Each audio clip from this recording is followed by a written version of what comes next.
Hey everybody, welcome back to my channel. My name is Stephanie Bree, and today I'm doing something a little different. I haven't done a music topic in a while, so today I'm counting down the top 25 greatest albums of all time. This is going to be a fairly eclectic list because my musical tastes are very varied. And I wanted to pick the albums that I felt, while not just personally important to me, also had a significant cultural impact. Because obviously, if they had an impact on me, I would assume they had an impact on the broader culture as a whole. So number 25 is by Beck, and the album is Odelay. This was released in, I believe, 1996 or 97. Don't quote me on that.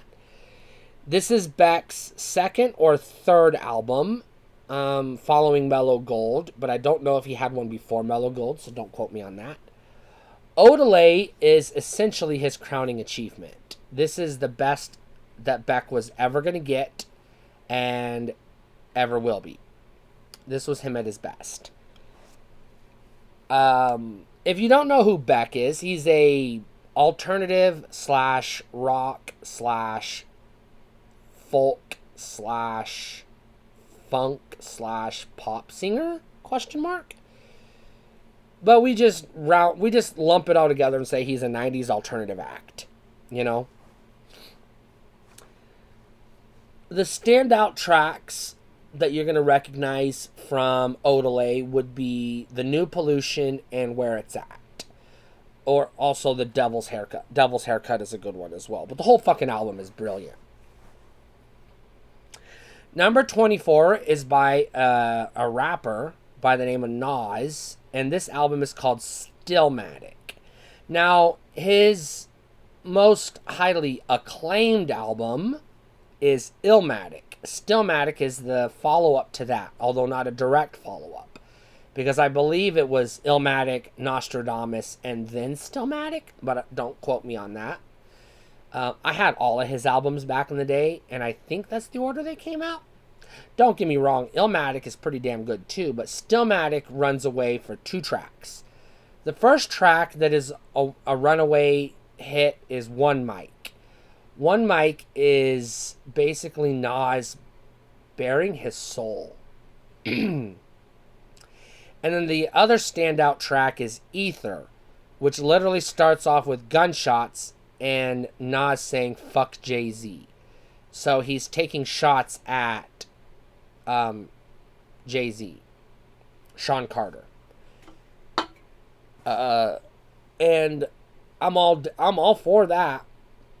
Now, Stillmatic is another great album. It's one of those rare hip-hop albums where I like every track on the album, and it is definitely worth checking out. Speaking of Jay-Z, number 23 is In My Lifetime, Volume 2. Volume 2 is, in my personal opinion, the only thing Jay-Z has ever done that's worth a shit. Volume 2 is most famous for a couple of tracks. Number 1, 3 tracks. Number 1 is Hard Knock Life. This one samples the chorus to the musical Annie, and makes it's also called the Ghetto Anthem. This song's rubbish, but it's popular. People liked it, but it's rubbish. The second track that you may recognize from this album is called Can I Get A? And the full line is Can I Get A Fuck You? This is what we call in the hip hop game jam. This is a party track, sort of. And then the third one you're going to be familiar with is Money Ain't a Thing, which he did with Jermaine Dupri, also known as JD. And this is another jam, hip-hop jam. So, In My Lifetime Volume 2 is continuing the story of Jay-Z's rise to stardom and the, it's the life and times of Sean Carter. But Volume 2 is probably the best thing Jay-Z's ever done in his career. Number 22 is the original soundtrack to the 1984 sci-fi horror comedy Ghostbusters. This makes the list because of the title track alone, but also because it's a damn good soundtrack. Number 21 is also an original soundtrack. This is to the movie Top Gun. This is not as good overall as a soundtrack as Ghostbusters, but the but the premiere track, Danger Zone, is just a little bit better than the Ghostbusters theme song, if we're going to be real.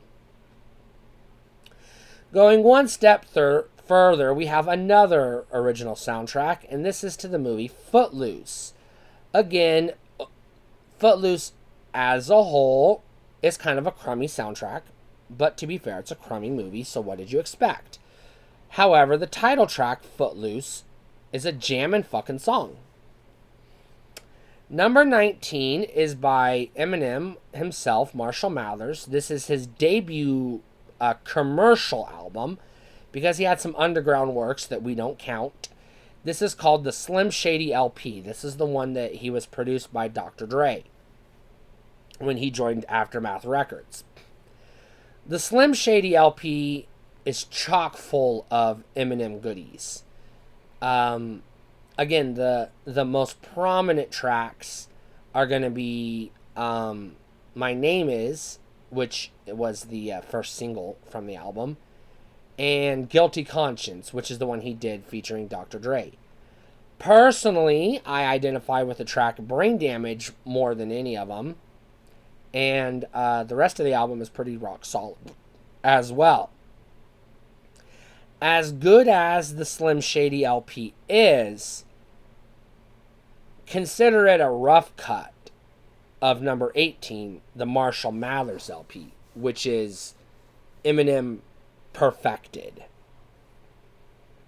Again, the breakout track here is going to be The Real Slim Shady, as well as I Am and Stan, which are the ones that are people are most familiar with.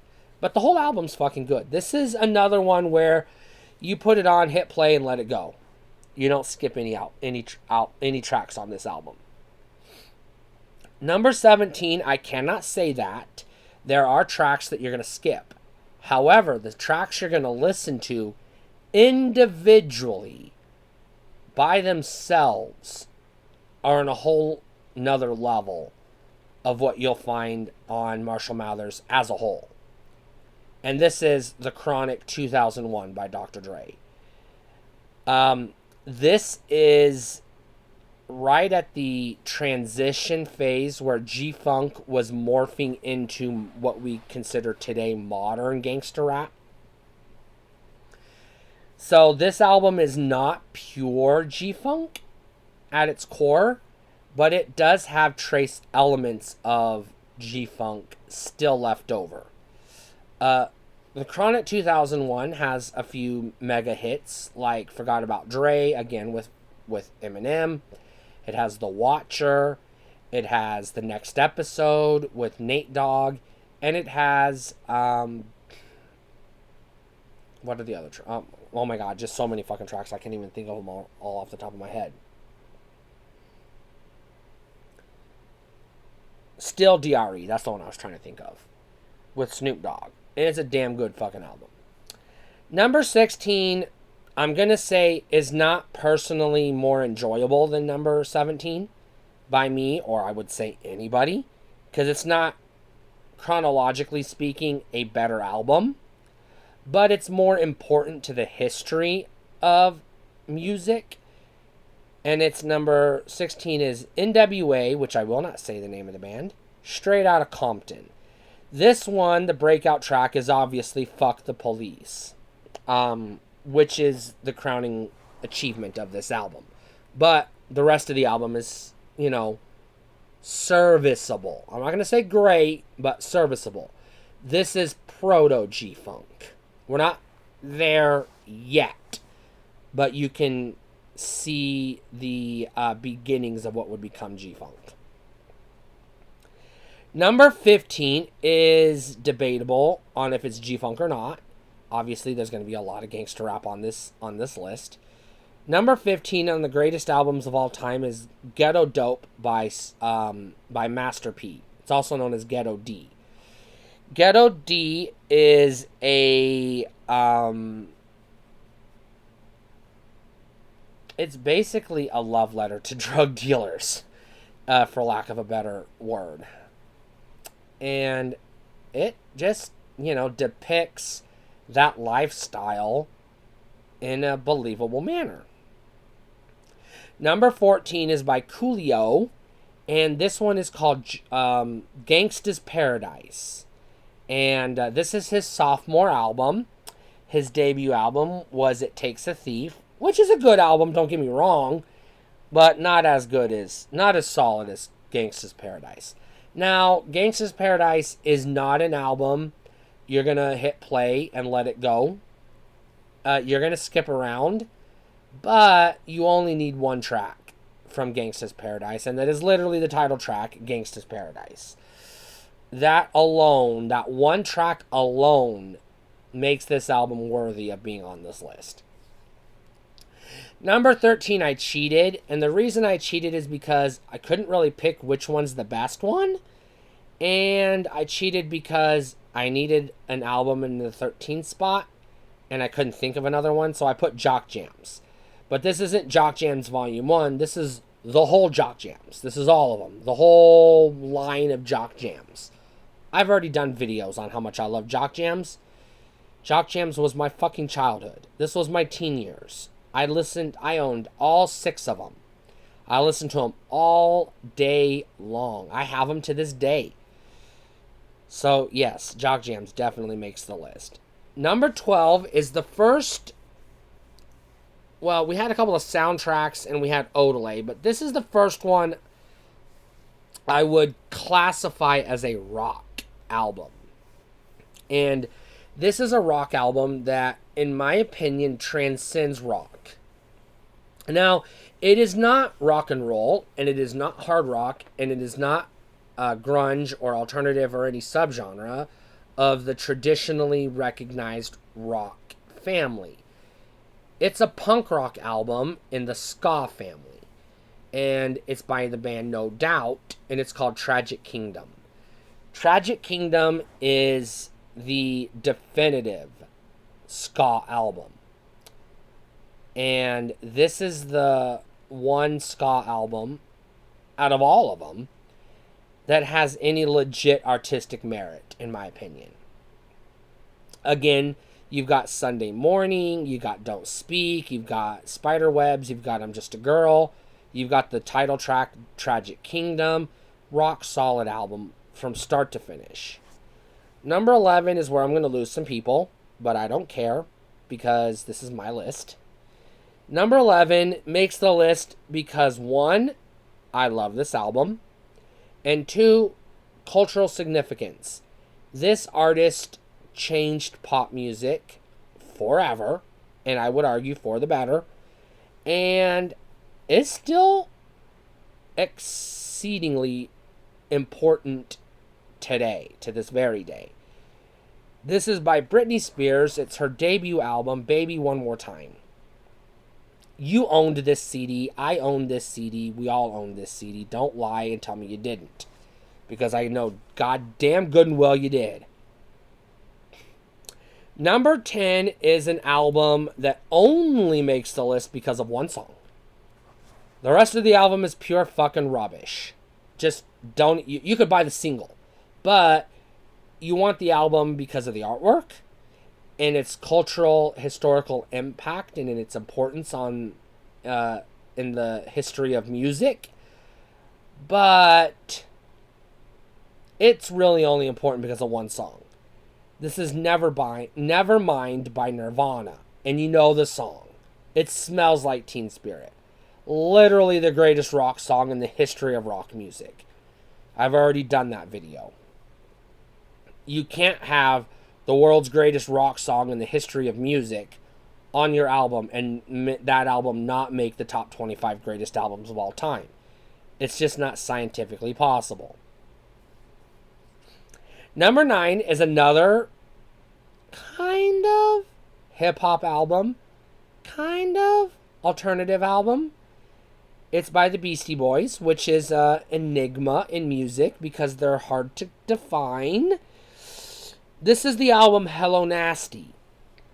Hello Nasty is the Beastie Boys' most artistic album, in my opinion. Others would point to Check Your Head, which is, they're still figuring it out. Some might say Ill Communication. To that I would say, no. No, Hello Nasty is the Beastie Boys at their best.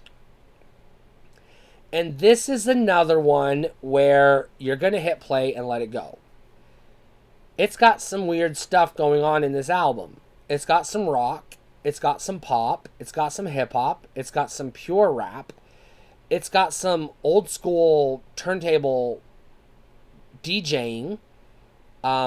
It's got some kind of jazzy stuff. I mean, it's just all over the place. Number 8 makes the list because this was their debut album. And again, this had a huge impact on music. It is impossible to understate how important this album was to hip-hop music. And this is Licensed to Ill by the Beastie Boys. And all I have to do is point to No Sleep Till Brooklyn, and we don't even have to talk about Fight for Your Right. No Sleep Till Brooklyn earns this album a top spot on this list. Number 7 is another poetic album, another artistic album. Very beautifully written, very beautifully composed, very smooth music, very pleasing to the ears. This is by Warren G. It is his debut album, Regulate, G-Funk Era. And this is aptly titled album because even though this wasn't the entry point of the G-Funk era, this is the point where the G-Funk era was fully defined. Number 6, one of the greatest rappers of all time. This is not debatable. And the album is one of the greatest rap albums of all time, which, again, transcends music. This is by Tupac himself. This is All Eyes on Me, the 2-disc set from 1996. The last thing he did while he was alive, before he died. And the last thing that Death Row Records did before they crumbled. All Eyes on Me is got way too many tracks for me, breakout tracks for me to list. You've got two of America's Most Wanted. You got Wonder Why They Call You Bitch. You've got California Love. You've got Can't See Me. And the list goes on and on and on and on. I mean, every track on this album, this 2-disc album, is pure fucking gold. Number 5 is the album that introduced G-Funk to the world. And not introduced Dr. Dre, but it introduced Death Row Records in its full capacity. Obviously, this is The Chronic by Dr. Dre. This is a rough album. If I had to pick which one was better between 2001 and The Chronic, I would pick 2001 because it's a smoother, more professionally polished album. However, The Chronic is higher up on the list because 1, it introduced Snoop Doggy Dogg to the world. 2, this gave us a template for what G-Funk music was going to be. 3, it launched Death Row Records and the whole G-Funk era. And 4, this is a violent fucking hardcore album. This album is literally a day in the life of an LA gangster. Hood thug. Number 4 is the next rock album to make the list. The third one by my count, unless you count Odelay as rock, which I don't. This is by a band called Garbage, and this is album version 2.0. Now, their debut album was just titled Garbage, so their second album was called version 2.0. 2.0 is Garbage really coming into their sound. And 2.0 is also a breakout because of songs like Push It, and I Think I'm Paranoid, and When I Grow Up, and so many others. Push It is when Garbage found their voice. Number 3 is a pop album. Number 3 is probably not the most important pop album in the world, because there's one higher on the list. I'll just spoil it.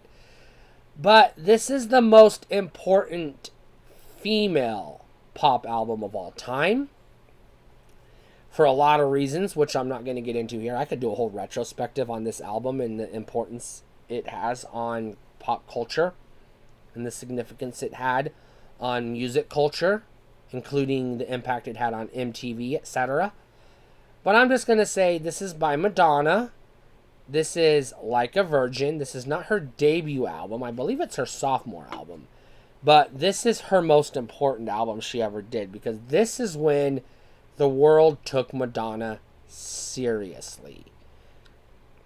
And this was the first time the world took a blonde-haired, blue-eyed, young, teenage female pop singer seriously, not as a bubblegum artist, but as a legit pop artist, a legit diva. And she has held that title ever since. This took her from being bubblegum to being mainstream. True, legit pop. And Like a Virgin is one of those rare albums that you can just play from start to finish and put it on repeat and just let it go and never get bored. Number 2 is the greatest on the number 2 on the top 25 greatest albums of all time. Number 2 is the greatest pop album of all time. This is the single most important pop album of all time. Like or similar to Like a Virgin, this one is one that you can play start to finish. However, the breakout tracks on this one are just even that much more better and more important than the breakout tracks on Like a Virgin. This album is, of course, the seminal definitive album by the King of Pop himself. This is Michael Jackson's Thriller. Now, I almost put Thriller in the number 1 spot, because to say Thriller is the number 1 greatest album of all time is something you can get away with. However, I'm of the mindset there's one album just a little bit better, just that much better and that much more important than Thriller. This is another album that is significant on so many layers. It's significant in the fact that it continues a legacy that was coming to prominence at the time. It is significant because this is the start of American youth culture taking black artists seriously as artists, not just as entertainers. This album is one of the highest grossing albums of all time. It held the record for a while, but has, I believe, been bested since then. But it's still up. It's still on the, I think it's still on the top 25 list, if not in the top 10. It's still up there. This is by the man Snoop Doggy Dogg, his debut album, Doggy Style. Doggy Style is unambiguously the greatest hip-hop album of all time. Doggy Style is, in my personal opinion, the greatest album of any genre of all time. Not only is Doggy Style another one that you're going to play start to finish, and it tells a story. Doggy Style tells 2 stories. The album itself tells the story of Calvin Broadus becoming Snoop Dogg. So it's a day in the life of Snoop Doggy Dogg. However, it also tells the story, the rise and fall of Death Row Records. It doesn't necessarily, we'll say cryptically, predict the downfall of Death Row Records, but the highs and lows, the rise and fall of the tracks on the album, in the order that they are presented, is an allegory for what happens to Death Row Records. This is also significant because this was one of, not literally the first, but one of the first albums by a black artist to not only top the charts, not just the hip-hop charts and R&B charts, but the charts, all charts. But also, this is one of the ones that really pushed rap music, and therefore black music, not only into the mainstream culture as a whole, but really into the lives of white suburban kids in America. This album, by itself, helped lay the foundation to get Barack Obama elected president in 2008. And I'll stand by that. Because this album opened the eyes to millions of white kids who did not know black people even existed or what they were going through. And that's why it is the number one album of all time.